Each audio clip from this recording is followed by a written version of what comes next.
It's such an honor to be here. I've been hovering at the Elon website using information from the center for so many years. So when I got the invite, I was just so honored to be invited to participate in a meeting, let alone as one of the keynotes, and then was so disappointed to hear that due to the pandemic last year, it had to be canceled. So it was just wonderful to get that message again this year to say, hey, would you be free? And the answer was, of course. So it's just really wonderful to get to talk to you all. And what was interesting about this is when I originally agreed and gave a title for the talk, there was a different crowd imagined, as was explained. It was going to be a group of people on Capstone. So I began to think a little bit about, well, there's this other group here. And also as we got closer and I began reading the information sent to me, I heard about the workshop, pre-conference workshop today. So this course, the course of designing the talk is a little bit different than what I originally thought, but I've had a lot of fun doing it, and I've gone through different moods. There was a point in which I thought, well, I'll be talking about capstones and nobody will be really interested in the particulars of what I have to say. And then I went through the opposite today, sitting through the pre-conference workshop saying, oh, everything's been covered. I heard a little bit about the morning session with the capstone groups and a little bit about what's been going on with the decoding the disciplines. So I think we're circling around something. So what I want to do is really pull out two topics that I would like to get us to think about a bit. I'll go through step by step. Some of this will be quick, but I'm going to highlight two sort of provocations, if you will, that I want you to think about. So this is about capstone and signature work, and I'm going to talk about, like, where did this come from? Why did campuses, Elon and many others represented here, start to get into a kind of integrative and applied turn in liberal education curricula? Like, I won't spend a lot of time on that, but I think we have to contextualize the work we're doing to figure out how we got here historically, to figure out where we're going. And then I want to look at a case study which is emblematic of what happens at a lot of our campuses when we try to work on capstone work, and what happened out of that one big project and the studies that have come since then as we've tried to both understand what the learnings were from those schools, as many of you are beginning, and also issues of assessment. And I think the learnings can be carried over to just about any institutional project. So if you're trying to start thinking about your curriculum in terms of writing, many of these topics are much broader. So what I want to emphasize also is that it is not accidental that around the time we began thinking about integrated and applied learning, which is one of the reasons why we get into the whole emphasis on capstones, is that there has been a transformation in many of these separate fields from thinking about what we mean by teaching to learning.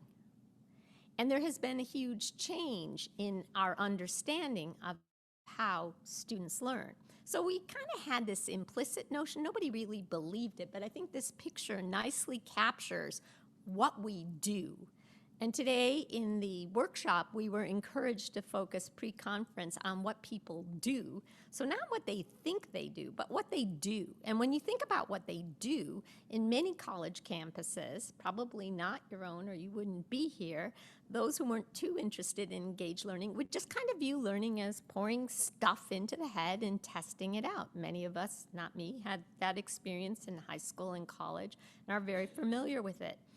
So as AAC&U came about its centennial celebration, the LEAP challenge was something that came on with this big focus, and you have to situate yourself. It's not a decade, but it's more than a half decade ago when some of this work started, and it was considered radical. Campuses were not that excited about it. It seemed like a big ask. And this is what they were asking. And most campuses nowadays have this. So we have made some progress. We're integrating, applying, learning. We're working on complex problems. We're trying to find work that is important to students and important to society. Most of us, how many of you have experienced this kind of experience on your campus? Okay, so it's there. And what do we learn? I'm not going to go through all of this, but early on when we started this work at the AAC&U and other places, we started learning that students found this kind of work important, that if you followed them through Gallup poll findings, they were more likely to be engaged at work. We know, and a lot of this work has been framed in terms of what employers think. They prefer to have students who've worked on this kind of work than a specific major. I'm just rushing through this. But here's the kicker. There's different data points. I put in Nessie because recently I heard Jillian, and I believe there's some different work also out of Elon. No matter how you slice and dice it, less than half the students nationally are reporting actually having an experience that somehow looks like capstone and signature work or has these qualities. You can ask it in different ways. Furthermore, it becomes a kind of issue of equity, because when you start to think about who has these experiences and who's likely to take up on them, it is not equitable in many ways. So the LEAP Challenge Consortium was set up, and it was set up, and the idea, and I think this is fascinating, if you look at some of these schools, they're relatively small American liberal arts colleges, and some, Clark, my own, is a small research university, but relatively small, many of them located outside of major cities, not right in cities, again, Clark, an anomaly there. And they all had been working in precursors to this. So the idea was, this will be an easy lift. We'll get them to develop some exemplars, and we'll be done. Then everybody else can scale it. I wish it were so. So, you know, there were some key features here. You know, you look at this, you encourage students to connect general education and learning. You help them demonstrate the learning outcomes more broadly of a particular school. This can be done through high-impact practices, which we've heard a lot about. But one of the interesting things, and I think this is important for your workshop, is at the early stages when we got involved, this last bullet point, that these projects should always involve substantial writing, multiple kinds of reflections on learning, and visible results, has kind of gotten lost and pushed to the side. So I was just tickled to death to be hearing about this writing group that is thinking about the issues. It's very current, very needed. And one of the main points here is that high-impact practices, although important, are not enough. So what is it that we're trying to do? Well, this group was set out to do three things, funded by various foundations, and they were very clear we need to do all three. AAC&U tried a lot. I came into leading this consortium, moving out of a particular school when I was in residence at AAC&U, and we just could never get the first two done, which is examining which students currently complete capstones and signature work and identify the gaps in who does. It turns out for institutional research offices, this was such a problem. That's why this spring, Jillian and I had the chance to talk on the phone as she's developing some new survey tools that can really change up how we're doing this. But early on, we did use the Nessie, but it was a broader set of questions about engagement. We didn't really know if they had these particular kind of projects. So let me just give you an example of the nature of the problem, even though, you know, lots of schools do it. This is our case. And in fact, the faculty at my school back in about 2013, when we started this work, said, like, what's the big deal? We pretty much have capstone seminars here. So you've got your students, they check off on their list their gen ed. They've got the major, they take a bunch of courses, and at the end, you know, it's kind of that pinnacle, but not necessarily the whole pyramid. And then they do a bunch of co-curricular things, and they kind of collect these. The capstone is in the major, but it wasn't a capstone or a kind of signature work. Sometimes it was just a seminar that was their last seminar, only with seniors. And it turns out, and I use my university so as not to criticize any of the other colleagues, this was quite common at many of the universities. So I want you to notice the separate bubbles. So we had this big, you know, strategic planning. Our university came up with different learning outcomes. We wanted to develop pathways. I won't get into it all. But the idea was that we were going to turn it into something like this. And the idea here is everything was leading to the Capstone seminar. That was kind of a focal point, and the rest were pathways, and they were interconnected. And one way they were interconnected were through 3 stopping points in our curriculum. So we early on had a first-year seminar, we moved the Capstone to a university level, and we were going to have a kind of dry run seminar in the middle to ready the students as a checkpoint and be able to build resources. Seemed like a great plan on paper. You can ask me later how it worked out. And this coordinated networks of support came out of an earlier Elon conference on advising, where we were really thinking about what kind of advising. Our students, I didn't put it in, also have peer advisors. They have a kind of professional advisor, faculty advisor, and I was telling the dinner table, like, the one thing we learned from Elon about all of this was Clark was kind of weird in that students went to all advisors for everything. We were off the charts when we looked at the data compared to the other schools, and we were exhausted. So we had to coordinate those networks. That came out, this decision came back from people who participated here. So what are 5 themes that emerged as we worked through all 8 schools? We worked in teams, much the way you all work, having tried to build up at our individual schools, but looking for themes. This was actually a pretty hard task, so I've come to really admire the work that your working groups are doing. How do you get people out of their school mindset to look cross-team was incredibly challenging. And this is like one of the first arguments, and I think it might be a little provocative. In some ways, it's so obvious, and in the other, it's a little bit provocative for this group. I'm just going to put them all down. These were 5 things we learned. You have to frame, you have to define, you have to create organizational structure, you have to focus on student preparation, which I'll be talking about the 4th and the 5th.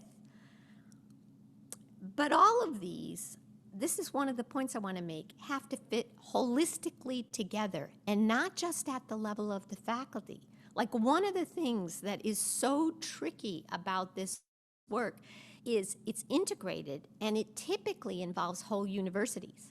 So it has to be driven in large parts by faculty working groups and academic support teams of the sort. But what I witnessed as a leader in interviewing and working with campuses, and the kinds of problems that came up often outside the working groups themselves. And to really have it stick years later, we learned if you didn't touch on all these things, like you just said, okay, our group is going to deal with student preparedness, and we'll leave to the administration or to the marketing team to define it. The whole thing didn't flow. And that's kind of a developmental science, kind of holistic way to look at a problem. You have to, it makes it really tricky. I'll just quickly go through and say one thing about these, because I think these are a little less interesting than the second point. But I think the holistic point is something that will carry through to student development. Framing the process is so important, so whether you're working on writing or whatever. And what we found is most campuses frame this work from the get-go, from the top down, in terms of those employer surveys. I've actually written a piece on this, the metaphors that we've used and why this is important for students. And it's a really great argument, and I certainly don't deny it. But in my work with faculty across campuses, given a choice, it's kind of like, do you want the beets or do you want the dessert? You know, like, both are good, but I think most people want the dessert. And I have found that if you actually think explicitly, one of the ways I come on to campuses and do consulting with them is to help organize events where they're actually working actively to break down and decode what they're trying to do strategically. I have found that just talking to people that this is just a better way for students to learn. It's like all the curmudgeons disappear. So framing is important, and linking it to how your campus moves. That is to say, you're all working in teams and you're thinking about this, but the one thing we find is that schools really differ. Like, some schools dive off the high dive from the beginning. They're very entrepreneurial and they feel comfortable. Others, and you see some of our notes here, which I have permission to use. I save artifacts, study artifacts, and use them symbolically. And I can remember one college that really wanted to like build off of what they were already doing. My college wanted to blow it up and start fresh. You know, like these were different sorts of change processes. And I saw this in the Capstone position paper, and I found it important. Defining what the issue is, and specifically, you start with this general definition. AAC&U gave us the definition. We thought we were good. Every campus had their own, so we thought. But when the bumps came in the road, this is where the whole team has to be involved. So faculty may have gotten on the same page and academic support units. But all of a sudden, we came on campus one day, and one of the campuses reports that, like those flags you see around that say Elon Engage, they had taken their own definition of, say, writing or engaged learning and put it out there. And that didn't sit very well. And that caused about a 6-month backtrack just because of lack of communication between senior leadership, faculty governance, and that. So definitions are important. Also between departments. What different departments were building on some campuses were quite different. This is really interesting. Organizational structure never came to us. We were primarily people like you who were, I was an administrator, but most people were faculty in this groups with some administrators. And we didn't think of who was going to keep the work going at the high strategic level. And that's really important. And it didn't really matter. Like I've studied now over 100 schools, collected artifacts, been on their campuses, kicked the tires, talked to people. I could not really find that it makes a difference whether you go with a dean of integrative learning or a university committee or department reps who come together. It has to work for the campus, but there has to be some kind of structure there. Now, here's the student preparedness. First of all, it's the whole way we talk about it. And I talk now about student-ready institutions. This is just from one school. This is Bates College. It was the only data we had at the time from any of the schools that they could bring. They had a senior thesis, and this rocked us. First of all, the fact that none of us could get any data, and they finally got data, and that they had data on students and faculty for the same questions. It was a short survey that they did. But what's really interesting is if you know anything about Bates College, these students from the get-go in their orientation program are given so many skills for doing the kind of senior inquiry. They have a pathway program, and like most of the rest of the schools were like, oh my goodness, if their students do not think that they're ready, which compared, then we're all kind of sunk. We had not really prepared them. But the whole thing was thinking about students as needing to be prepared for us was something I think we've all flipped around, right? We talk about student-ready institutions. It is our job as institutions to think about the students that we receive and what do we need to do to support them where they are at each of the stages and what pathways. So we really have to think about that, but it's within the larger package of these other issues. So let me just ask you this, just to break it up for a minute.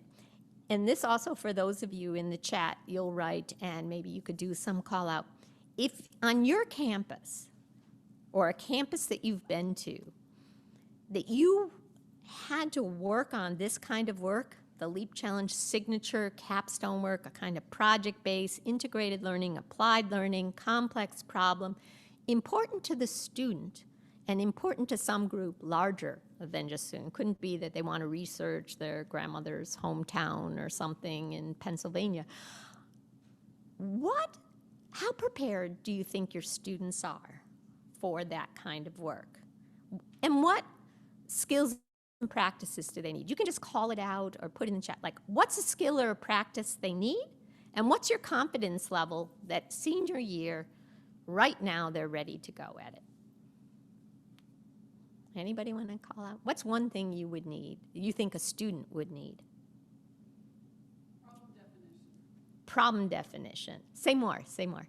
They need to be able to identify a workable problem and figure out what is required.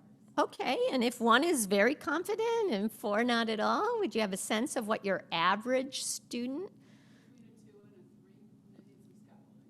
Okay.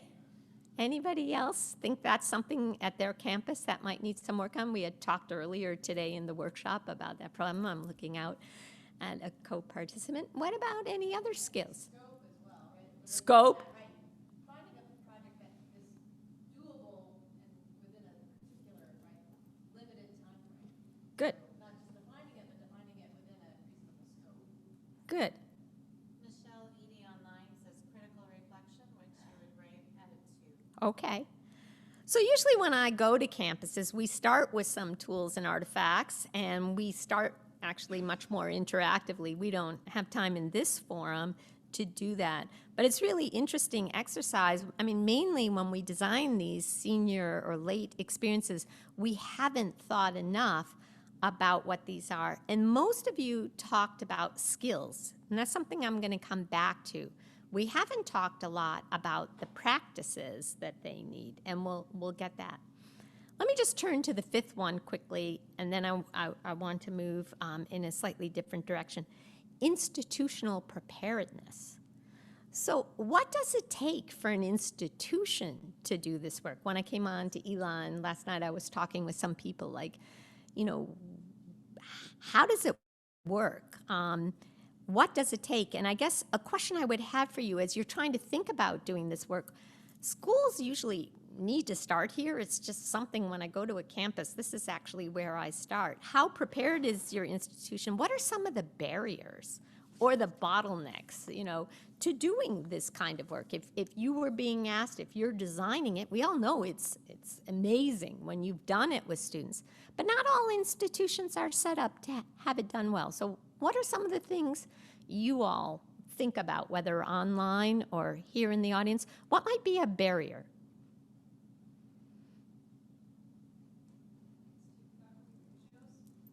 I didn't hear. Ratios. That's really important. Like we started with small classes and the faculty were complaining. You know, we've got 16 students in a seminar. And now, more recently, I've been working with large public institutions and, you know, they've got very different ratios. That's really good. So what it would take is probably more staffing, and probably not going to happen. Labor inequities. If you have a lot of part-time faculty that are teaching in multiple institutions, you can't ask if there's not a sustainable plan in place to support the faculty to do this work. Absolutely. In the case of part-time faculty, you cannot. Including those pathways that you're trying to develop. How, you know, people are coming in, they're teaching a semester, how do you onboard them and all? It looks like you're going to jump in. We actually have 3 online from Neil Baird, Initiative Fatigue, as well as multiple initiatives competing for attention. Life Design is competing with LEAP at his. And then Drew Pearl says faculty incentives. Yeah.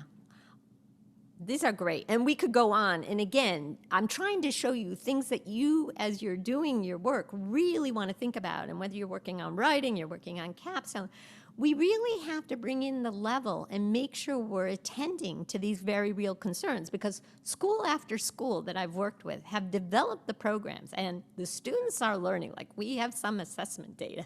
The problems for why it doesn't stick are great. And some of that, I think, can be attended to. So what did this group learn about who participates? And the answer is, in the original, we learned nothing. Nothing. And like the grant report was due, it was a year delayed, and we couldn't do anything. And all of a sudden, I felt a certain responsibility, so I decided I'm just going to boot up a survey. Originally, I think I had talked to Jillian about was there anything that, you know, Nessie had specifically. This was well before. There was nothing. I tried something using the high-impact practices in engaged learning. We got some data on that, but it wasn't really what the foundation wanted. So basically, I am going to quote Jillian. We actually asked Jillian to spread the gospel and help us boot up our need to write on assessment. So she wrote an article. I recommend it highly. And I'm just pulling out one quote. These findings affirm that capstones are an educationally beneficial educational practice. However, they also show that participation is unequal. We didn't know that from our particular campuses, but she did a review and wrote a really interesting article using material she had. And this is a worry for all of us. So remembering that, you know, whether you say 32% or 50% or 42%, which data set, it's less than 50%. If I were to ask you, based on some work that I did that would try and understand which students did the capstones, completed a capstone project, and also had access and preparation, like were there gaps, whether you broke it down, we were interested primarily in parent education level and some of those kind of first-gen status, but also by major and the like. What do you think happened at these schools? Do you think it would be, how many of you think it would be less than the national average of 32%? You will? Okay. I predicted it would be more. I thought a little bit more, right? We had been working, I saw the kind of sausage being made, didn't think it was perfect. Well, I was pretty blown away. I did a bunch of surveys, I've done a bunch of other surveys. I'm just gonna cut to the chase. Interviewing and sending survey links to seniors at the LEAP Challenge schools that participated, we had 90%. And I've broken it down, I know some of you don't like the numbers, like the long and short is there were no differences based on parent education level. Like this data, it's like, is it real? That's why I started the interview studies. I broke it out. Oh, and I use the I-form. This is all part of Capstone research classes. This particular data set, bringing in part by schools, is a sophomore seminar group that had to learn some methodology with me. We broke it out just looking at individual schools. Again, you're not seeing trends at these schools that are suggesting disparities that we're seeing for the nation. Success? Not quite yet. This is a little provocative. We got the data, it looks good, but I'm always the skeptic. This was something I was thinking about. I sliced the data, there was a question, did you publicly present this? Did you ever have to defend this to a group other than your instructor? Did you actually have to talk to some experts or a research festival on campus or present it to the agency for who the work was? I don't care that you read it all. By the way, this was done with my freshman seminar, and I submitted it to a journal that's run out of Elon, waiting to hear about that. And what we found is not as bad as the national average, but considering what we found before is, on average, many fewer had actually publicly presented it. And this, combined with some of the interview data, suggested something bigger is going on where we're kind of checking off the boxes, but we may not be there yet. So I started talking to students, and they just, as only students can do, told me all sorts of kind of things. I'll just pick out one or two of these, like faculty had different definitions and terminology, making integration difficult. There was little space for student agency some of the time, or when there was, they didn't have sufficient time to work on their complex problems. These were the kind of things at our table today at the pre-conference workshop that we were talking about. Very few of them had the chance to actually demonstrate, and they themselves told me, this is important. I never actually had to defend it, or some of them said I defended it, and that was the most significant event for me, publicly having to count on the knowledge. And I began thinking about all of this. And I thought there's something more going. And so this is the second provocative kind of thing that I want to talk to you about. I think we're not very far yet. I think we have students that would say are doing X, and we mean it in a kind of superficial, shallow way of doing X. Have you had a capstone? The same way 20 years ago in my department, we had a capstone, but it didn't really mean anything. It became bleached over time. So part of becoming a student-ready institution is to move off of just checking off the boxes. And something I've noticed is often, and this gets into the online comment, which I thank the person board, where you can get institutional fatigue. Like you start something, everybody's really into it. But you've really got to think about sustainability. And how are you going to keep it vibrant when the next big initiative comes on? And it can be devastating to do this kind of work and not have it.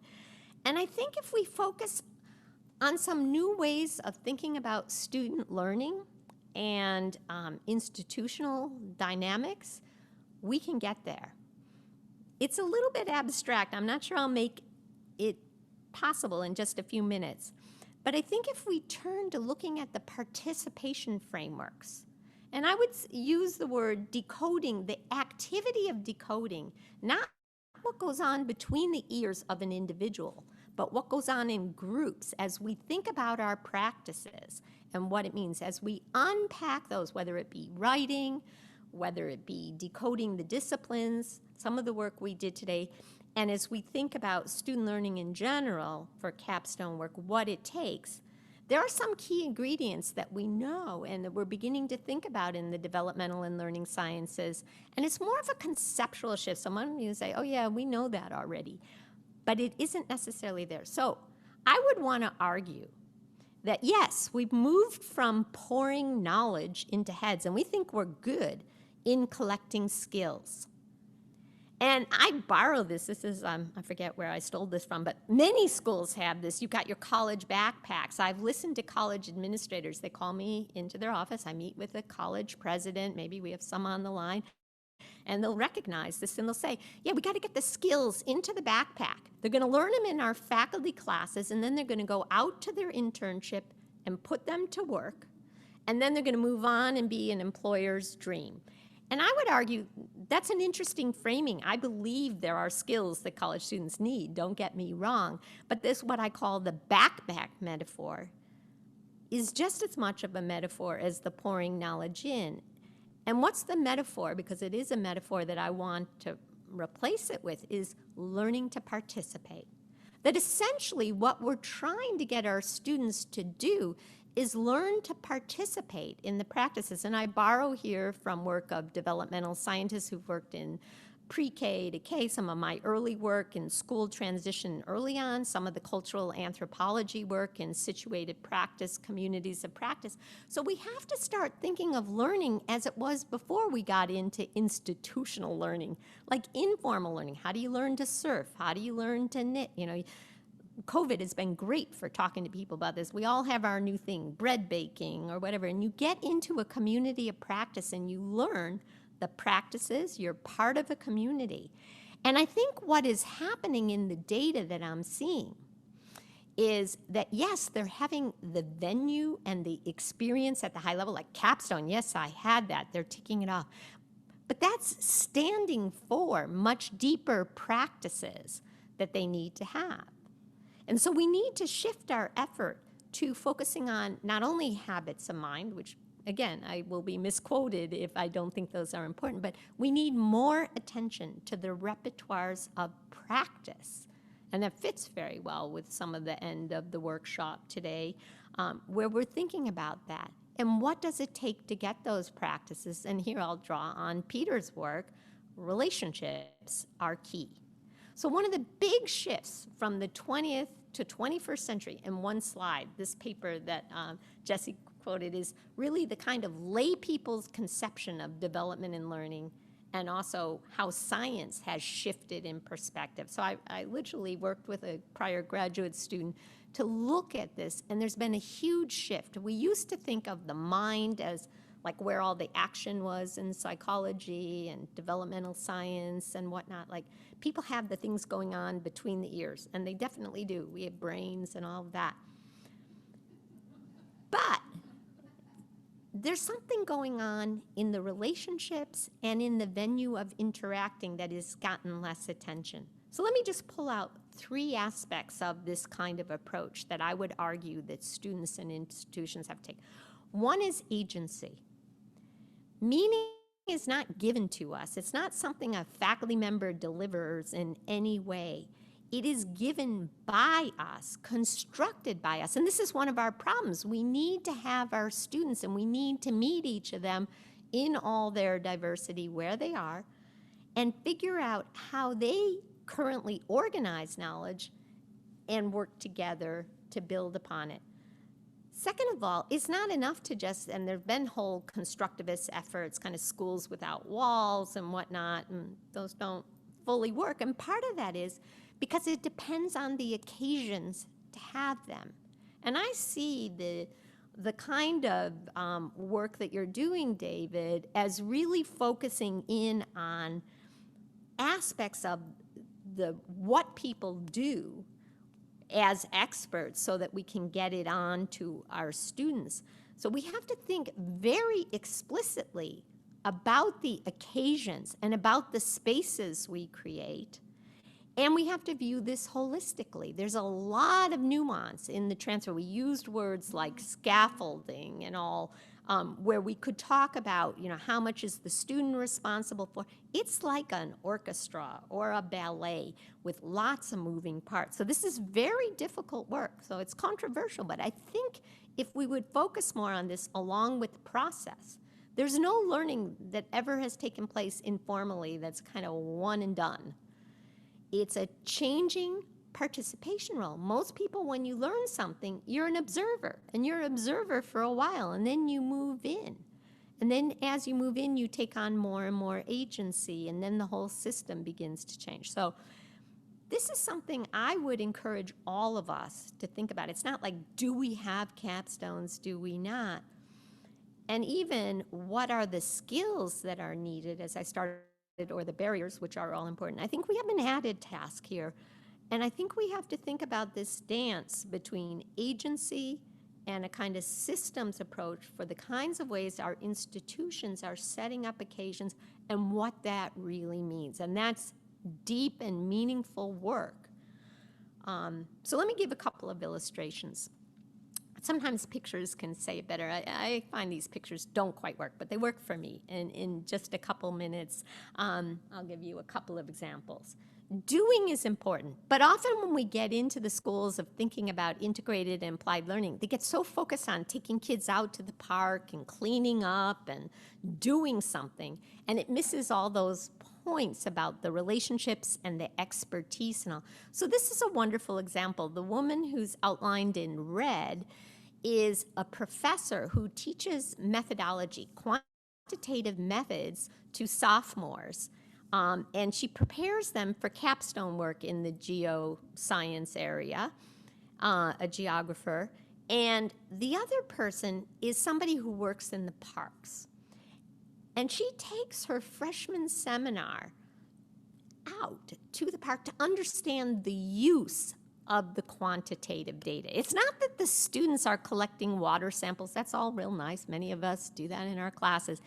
The students actually are sitting there with notebooks. But what's significant here is that point about deconstructing, why do you use numbers? What is the point? And this person is actually showing them.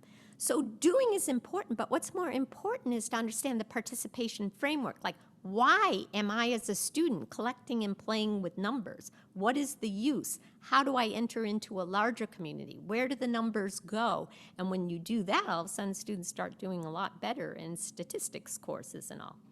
This is another favorite of mine. Agency. We tend to think, and I'm thinking of the scaling question over there. Oh, we got to get, we got a school with 30,000 people and everybody's going to do their own project because they need agency. Turns out, from a developmental science perspective, not a very easy thing to pull off. It drives faculty crazy. They have trouble scaffolding the projects, as you were saying, way too big. They don't get the right problems. Agency should be embedded within participation within larger activities. Student after student, for interviews I've done, describe very carefully what it meant to be part of a larger whole. So this, you're wondering what this is actually a real museum, the second biggest in New England. And this particular student is doing a capstone project where they were part of curating.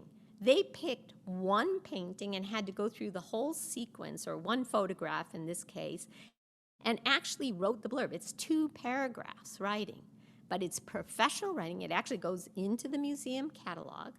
the professor will tell you this was a lot of work, and there were 16 students, but it became part of the show. They worked with other artists, curators, etc., had to from back end to front. But what is, and you see it, I hope, in this student's face, I mean, she's doing a larger project. This isn't what she plans to do in life. But this was her capstone, and it helped her bring out her skill sets, and she took a role, and she did the joint work that needed it. So agency is important, but it has to be part of something larger and real, I think, to really get those authentic relationships and participation frameworks. And finally, this point I made before, public presentations are central to knowledge building and student identity construction to get the meaning. If you don't present, and you just see it in this senior's face, and the fact that students go to each other's, it doesn't have to be a research festival. Not every campus has it. Even in the interviews I've done, just finding students and you bring in an outside expert, you know, who runs a local paper, if it's a journalism class, or from another science department at another school, really changes it up. But having to own the ideas, the preparation is different. So that's something that we talk about. So how much time am I doing? Okay, so I'm just going to skip beyond, but what I really want to emphasize is that there's a much deeper level than doing, hands-on learning and the like. There's something much more. And to be a little controversial, I think relationships are the huge starting point, and skills are important. But there's something else, and the meaning-making comes from learning to participate with other experts in complex activities. The student has to have a sense of purpose, and they will not necessarily have a sense of purpose from some idea pulled out of the sky in 10 minutes. Being part of something larger while owning a small piece, and they have support of both peers and experts, something we've talked a lot about here at Elon, about the importance of peer learning and experts. I have some wonderful student quotes on that. And it's all built around educationally purposeful relationships. So this is something Peter talks a lot about in his work. It's not just like being nice with your students or having relationships. It's the educationally purposeful part. And what's important for faculty is they're going to need a lot of design experience. It takes significant planning. They have to think about how people in their classroom or in these projects are interacting and how experts typically interact with one another. And we had some samples of that today in the pre-conference workshop. Scaffolding. If you look at work of people who work on creativity, Shiksamahai out of Chicago, you know, there's a amount where it's a Goldilocks problem. You can have too much challenge, they fizzle. Too little challenge, there's boredom. All of us are like this. You got to get it just right. And then you've got all these different students. So as a professor, you've got to really figure this out. And I would say there are lots of things you can do with symbolic tools and resources and artifacts to help gauge where your students are and help students of different levels along. I won't go into this, but I would say one thing that you hear from faculty, this is a list of 10 practices from a multi-campus effort where faculty are talking key assignments. And again, what you see in it is sort of breaking frame, developing a community of practice where the work is something that doesn't go to a professor for a grade. It's helpful when the assignment is meaningful for others, especially for emerging adult age, so 18 to 30. If you have non-traditional students, that's different. There has to be some agency, but not complete agency. And it goes on and on. There are some more. But I want to save some time for discussion. So let me just wrap up. So 2 points. One is that when you're thinking about your working group, the same kind of holism that I've been advocating for student learning actually is there with institutions. So I'm going to just push you to think a little bit about the broader defining, organizing, institutional readiness as you're thinking about the student-driven work, which is so important. But the second point, the main point, really is that we have to think about practices and not just skills. And by practice, I don't mean doing. I mean participant frameworks and the way experts and people who do this work and know tacitly, kind of what Donald Shun talks about, knowledge in action.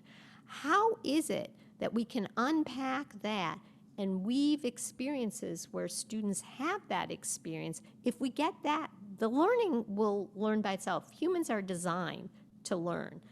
If you get these setting aspects right, they will flourish. So why is this work important here?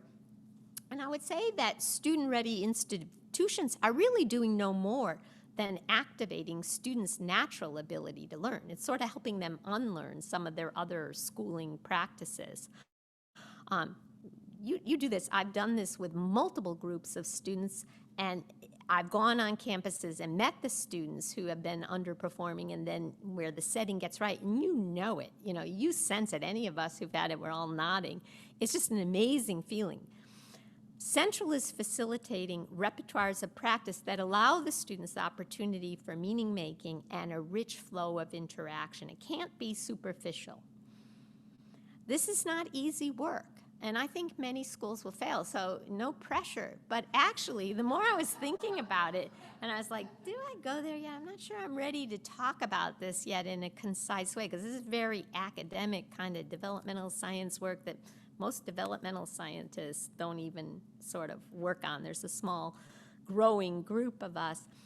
But what I've seen from the work, I read the pre-paper on capstones, sort of sitting in, I've really begun to think if there's groups that are doing this work, or if there's an institution, Elon, how you've set up the conferences and the way you've set up the working groups, you all are the people who can crack this. Like, you all can get started and make major movement on this if you attend to this.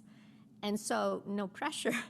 But I actually think that if you heed to some of this, or if we discuss it, it's fine if you disagree, but if we get into some of this and find some better way, I think the real implication is we'll get beyond the butts in seats, if you will, and saying, oh, wow, we can rest and I can put my head on the pillow. I got these schools to 90% and no disparities.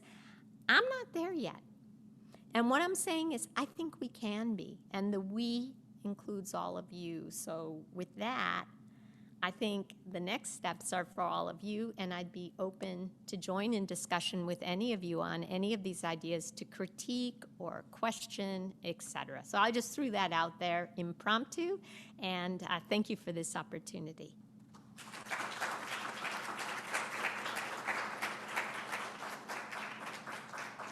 Thank you, Nancy, for a very thought-provoking presentation.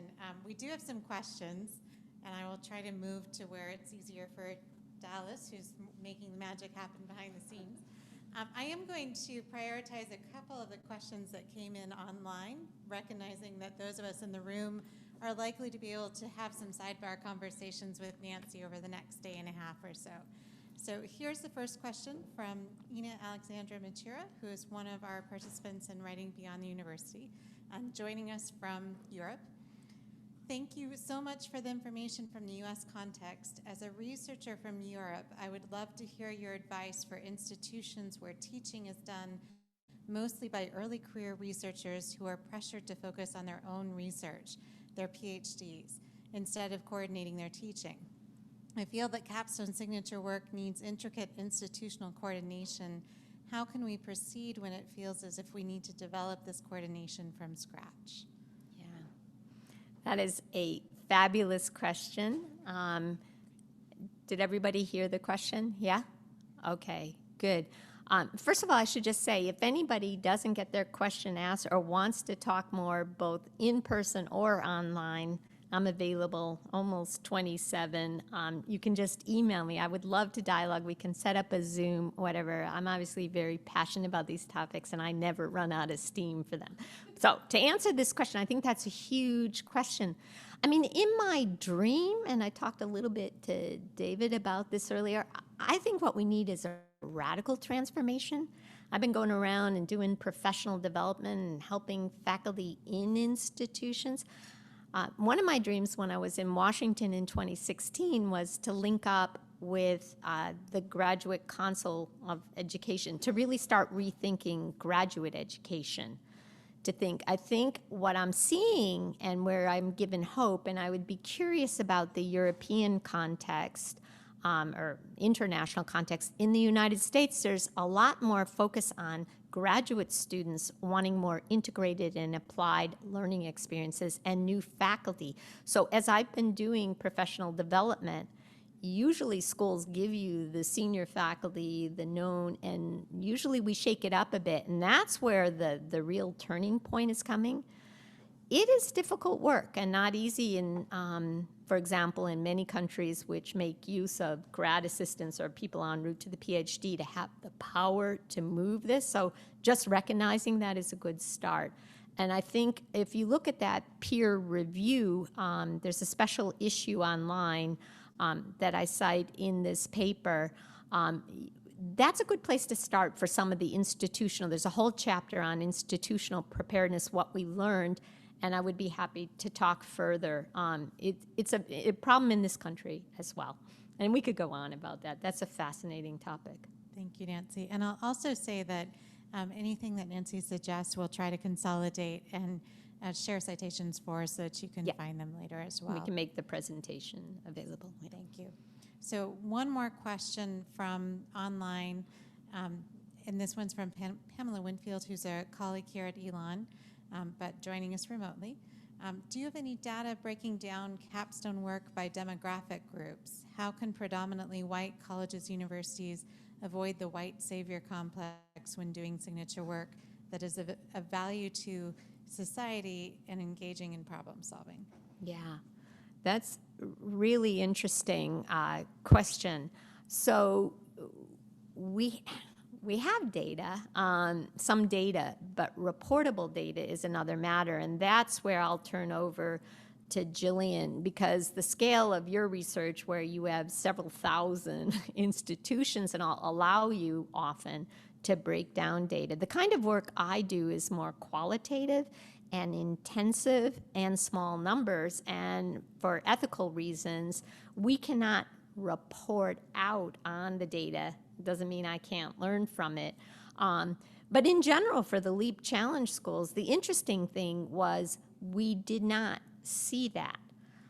Some of the interview data that we did have where we zoomed in, students did raise precisely this issue, in particular on one campus that I have visited, where students who came from the neighborhood were sent back out to the neighborhood to do civic engaged work, and they were no longer accepted by their neighborhood, and they didn't feel a part of the campus community. So if anything, it sent them further back. They all of a sudden felt like they belonged nowhere. Very interesting question. And I think this is a whole thing that did not take place with the original teamwork. We did not sufficiently think of integrating in initiatives of diversity and inclusion in the way on American campuses where I work now. This has come to the forefront. And I think bringing in multi-generational office support and bringing in diversity and inclusion officers and faculty and student discussions about this is absolutely needed. And there's a lot of microaggression kind of work that goes on, again, unintentional, that really sets many students back, both when you get students talking about reflections and their writings, and then you have them presenting that openly for peer feedback. That was something we had not sufficiently thought enough about at the time. Thank you. And that is actually a topic that is being picked up in our next research seminar that just started this summer, and we will certainly share those results as they become available. Thank you to everyone who participated in the room and online.